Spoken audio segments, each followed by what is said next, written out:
Hi everyone, I'm Scott Watkins with Michigan Virtual, where I lead our EdTech Catalyst initiatives. And I'm thrilled today to be joined by Jonathan Marceau, the creative force behind Spelling Safari and the winner of our 2023 EdTech Pitch Contest. Jonathan, it's great to have you here today. Thanks so much for the opportunity, Scott. Yep, our pleasure. So for those watching who are thinking about applying for the 2025 Pitch Contest and Bootcamp, this is a great opportunity to hear firsthand from Jonathan, who's been through it, all the way from having the idea to wondering if it's worth entering the contest, to going through the application and getting entered, and actually going on to win. A great resource to be able to hear some tips from today. So, Jonathan, let's get started by having you just tell us a little bit about your background and what Spelling Safari is. So I come from a background in elementary education. Spent 20 years teaching in grades 3rd through 6th.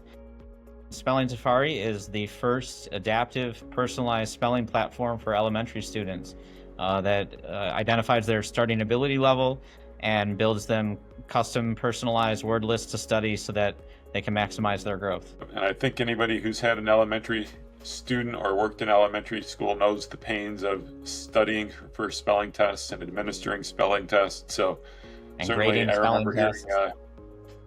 I remember hearing your idea and thinking, oh man, because at that time I had like a 5th grader and a 3rd grader and spelling, it's very important, but it can be a pain as well. So Absolutely. yeah, can you just tell us a little bit more about your entrepreneurial journey and kind of when the idea originated and what inspired you to take the leap? Sure. So it goes all the way back about 20 years ago to my student teaching experience. My cooperating teacher, Scott Wyman in Ann Arbor, Michigan, had his top spellers quiz each other from lists of frequently misspelled words to build unique lists for them to challenge them. And when I got hired into 3rd grade, throughout the year, I thought to myself, I can build a system that does that for everybody. And so shockingly still, I found the bandwidth in my first year teaching somehow, but I started to build that paper pencil system and all of those word lists from kindergarten through 6th, 7th grade. And I started to implement it in my own classroom as I shifted to 5th grade the following year. And I saw a lot of success with it, that students regularly were gaining more than a year's worth of growth at their ability level, which translated to gains in reading and writing. And I always wanted to turn it into a computerized program to utilize the power of computing and get rid of human error in the system and to collect the data of the student's spelling and drive the product forward that way. But I always hesitated. I thought I made up all the excuses that everyone does, right? I don't have the time, I don't have the resources, I don't have the money, I don't know what to do, yada, yada. And coming out of the pandemic, I finally said to myself, I've got to take the first steps and see what this is made of and see what I'm made of. So I started exploring that process in the fall of 21, I believe, or 22, and then stumbled upon the Michigan Virtual Pitch Competition. That's fantastic. So 20 years, you had the idea, you prototyped it, basically paper and pencil, right? Tried it out in the classroom, saw that it worked, but yeah, 20 years of excuses, right? Yeah. Until you finally said it's now or never. Exactly. And, Well, that's very, awesome. very glad that I took those first steps. Yeah, we are too. So tell us a little bit about how Spelling Safari is making a difference for students and educators. So on the educator side, it's saving them a ton of time. It's individualizing things for their students while administering assessments, grading assessments, taking the planning out. Our tagline is that we'll save you more than 100 hours in a school year. And on the student side, they're making gains, much faster than traditional methods. Students are averaging 1/4 of a grade level of progress every 6 weeks through our program, which translates to almost a 50% increase in learning growth. And it's at their ability level, so it's more relevant learning to them. That's fantastic. And 100 hours, can you imagine what can be done with that 100 hours with Who individualized doesn't teaching? want an extra 100 hours? Yeah, exactly, man. I wish I could find 100 hours. So obviously you participated in the Michigan Virtual Innovation Bootcamp and the EdTech Pitch Contest. When you first heard about that, what made you decide that, now's the time to brush this idea off and give it a try? So I was actually already in the midst of making my first step. So I actually had a mentor that I got in contact with, and I was meeting with him for almost 2 years, just an hour a month, what's the next best thing that I need to work on? And through a connection of a connection of a connection, I ended up meeting my business partner, John Barrowman.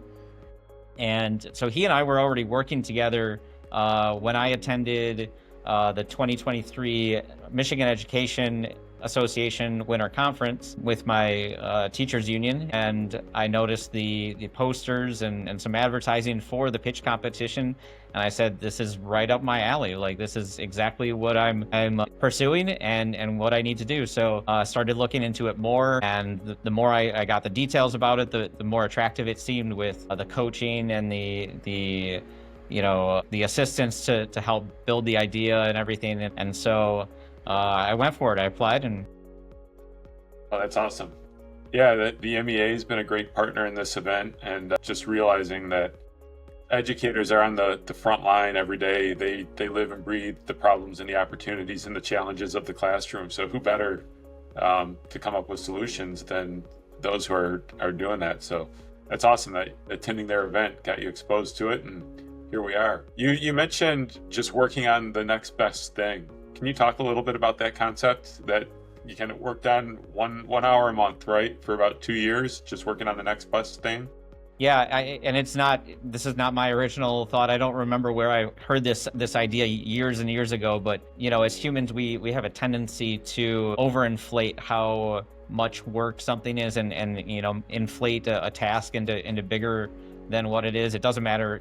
We do this in stuff in everyday life, or whether we have really big dreams of something. And, there's that phrase, you're not going to eat the elephant in one bite kind of thing, So the important thing is just to take that first step. So I was lucky enough to have a connection to a high school friend who was a serial entrepreneur, and he was super gracious to meet with me 1 hour a month. And, we just talked about where are we right now, and what can you do next with this and this and this. And then I set off and tried to accomplish some of those things. Just slowly, steadily made some progress. That's the important part, is just making some forward progress. And like I said, eventually his connections and meeting with him led to me meeting my now business partner, who greatly accelerated the growth of this product and company. So yeah, I think there's two important things in there. It's share the idea, so that way other people can react and give you feedback and make introductions for you. And then also break it down. It's an iterative process. Absolutely. Google wasn't built in a day. Amazon wasn't built in a day. General Motors wasn't built in a day. It's one step at a time, especially as you're getting started. And even if it is just...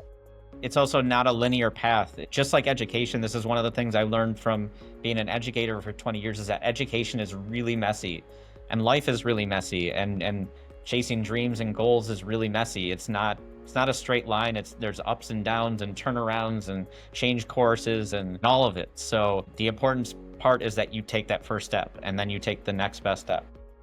Yep, absolutely. So thinking about the pitch contest and the application for that, probably about 2 years ago, you saw that and started thinking about it and putting together the application. What did you do to prepare for that, in terms of both the application and then the actual pitch contest itself? So the pitch contest, you needed to build a pitch deck. So it's a PowerPoint presentation. Coming up from an elementary educator position, I'm not unfamiliar with presentations. So the general concept of it was familiar to me, but the details were not, right? Making my first foray into the business world, there's definitely a learning growth with terms and nomenclature and everything involved with everything in life now, right? Everything has its own little details and language and everything. But so it was just a matter of chipping away at that project of building the pitch deck and having the right pieces in there and organizing it and tweaking things and making it better. Yep. Yeah, I love it. The first year we did this, a lot of people were surprised when we brought in the initial cohort, and they turned out to be amazing at pitches. And it really struck me that educators are well trained in introducing new concepts to skeptical audiences. Absolutely. We've got to do 5, 6, 7, 8 presentations a day, probably even more for lower elementary grades. So that piece of it is not daunting at all. Yeah, so you're a natural when it comes to that. That's awesome. And of course, you can learn value proposition and TAM and competitive analysis and all of that. So Exactly. perfect. What was the most valuable part of the boot camp, of the pitch contest, kind of that whole process for you? I believe it was the coaching and the mentorship, right? So the boot camp brought in guest speakers. It was a lot of information thrown at us quickly, but you had all the time afterward to digest it, right? And these were not concepts that were going to be one-offs that you had to grab right then and know for the rest of your life. So there are things that it was information that laid a very strong foundation for moving forward with the business venture. And then the coaching as well. I still meet regularly with one of the coaches from the boot camp and get mentorship from her, and the network that you grow from that. Cannot emphasize how vital growing a strong network is in this whole business venture process. I've found this over the years, but this experience of becoming an entrepreneur has really cemented this idea for me that everything in life is who you know. Having those connections to people, because they're going to get you connections. It's not even the first circle around you. It's who do they know that might know somebody else or might provide a great resource for you or whatever it is. Yeah, it's really that ripple effect where you get out there once and Yes. like the pebble into the water, it just expands and ripples, and all of a sudden you're connected to a ton of people. Exactly. Yeah, and a big part of our boot camp, which I'll admit, I think the boot camp can be pretty overwhelming. We throw a lot of concepts at people over a 4-day period, but coming in, I'd encourage people who are thinking about it, know that you're not supposed to pick it all up in those 4 days, but it gives you a good introduction to it, and it connects you to people who you can follow up with and continue to get that coaching from. We've got fabulous partners from the Michigan SBDC and the Spartan Innovations team at the Michigan State University Research Foundation that join myself and a few others to really walk you through, answer the questions, and get you going forward. Exactly. Yeah. So, of course, you won the pitch contest, which came with a $10,000 startup grant, as well as some marketing and legal support. Can you talk about what both the financial and some of the professional services support enabled you to do right after winning the contest? Yeah, so we were in the midst of planning out our MVP, which is the minimal viable product for Spelling Safari. So it's the bare bones version that, I still have big dreams about where I want to take this idea. But it is, that first version is, what is the bare minimum that you can get out there that is doing what you say it's doing and can prove, success and proof of concept, right? So we were already in the midst of planning all that out. So that grant money that I won was already spent, right? And I could still spend more of that grant money if you got to line around. But so yeah, that was already taken care of. But the Foster Swift work on the legal side allowed me to. I had already had an LLC established, so it allowed me to transfer and change that into a C corp. Which was not something I needed right then at that moment, but it's something that we foresaw a need for down the road. And so it was very helpful to have that, have those services available and provided. And then I had some marketing work done by Michigan Creative. They were, I actually a little bit of a weird setup in that Spelling Safari is not the name of my company. I have it listed in a separate company name. So we already had this logo, which we're rolling with for right now, and for Spelling Safari. And so I was able to develop a logo and a brand kit for my company, which is called Synapse Creation. Yeah, that's awesome that you're able to come out of that. If you didn't have the entity established, you get the entity established, you get some financing, you get some help with the branding and the logo and just the coaching through that. So I'm glad that all served as a pretty good launch pad for you. Absolutely. It definitely pushed, the business forward as a whole. Having the legal work done, having the brand identity for the company, that definitely, moved us down the line in a way that I wouldn't have been able to afford those services on the side because they just wouldn't have come up as, super, super high priority, right? So that was huge. Yeah, and again, thank you, Foster Swift and Michigan Creative. They'll be part of the package again for 2025. But Jonathan, for anybody out there who's watching who might be on the fence about applying, they might be wondering, I don't know if this idea is any good. I don't know if this is really for me. I don't know if, am I cut out for this? What advice would you give them when it comes to applying for the boot camp and the pitch contest? I was in those shoes, right? And I walked around in those shoes for 20 years, wondering like all of those things. Do I have what it takes? Do I have all the things lined up? And my best advice is go for it. If you have an idea that you think is going to benefit those in education, take the leap. The very worst that could happen is you're exactly where you are right now, right? The best is that something can grow from it, and it might be something different than what you envisioned, right? It could take a change in path, but put yourself out there, go for it, take those first steps. At the very least, you will grow personally and professionally out of the experience. Yeah, absolutely. I did a startup myself about 7 years ago. I took that leap after holding on to an idea for 10 or 12 years, and my leap didn't succeed. The startup's not going, but I often say I learned more in that experience, or at least as much in that experience as I did in my MBA program. So it's a fabulous way to learn and grow as an individual too. So you won the pitch contest about 1.5 years ago. You've made a lot of strides since then. Can you tell us a little bit about Spelling Safari today, where people can learn more about it and where you see things going over the next few years? Yeah, absolutely. So in the fall of 23, we built the MVP and finished that by the end of the year. In the winter, so coming back from winter break into school, we launched a pilot program with 10 different teachers, over 200 students, and ran that pilot of the program, worked out a lot of little bugs and a lot of gremlins in the system, that sort of thing, throughout the rest of the school year. And so then over the summer, we were planning our launch. So in August of last year, August 2024, to launch our product to the market, the public market nationwide. And we're selling to elementary educators and homeschool parents. What turned out is that, coming from elementary education, I was building this for elementary teachers. And it turns out that we're experiencing a lot more growth on the homeschool side of things, that this is a very attractive product. It was not a market that I originally considered. And through the boot camp process and afterward, that's one of the things that came out of it, was the incredible size of the homeschool market and, the viability of my product in that space. It practically doubled the market size potential for Spelling Safari. Yeah, and so we've been selling to homeschool parents and elementary teachers and even some middle school teachers since then. We just crossed earlier this week 400 subscriptions, so experiencing some good growth and learning tons along the way. We're continuing to add new features to our platform on a monthly basis, and very excited for the growth that is there to be grabbed for the future.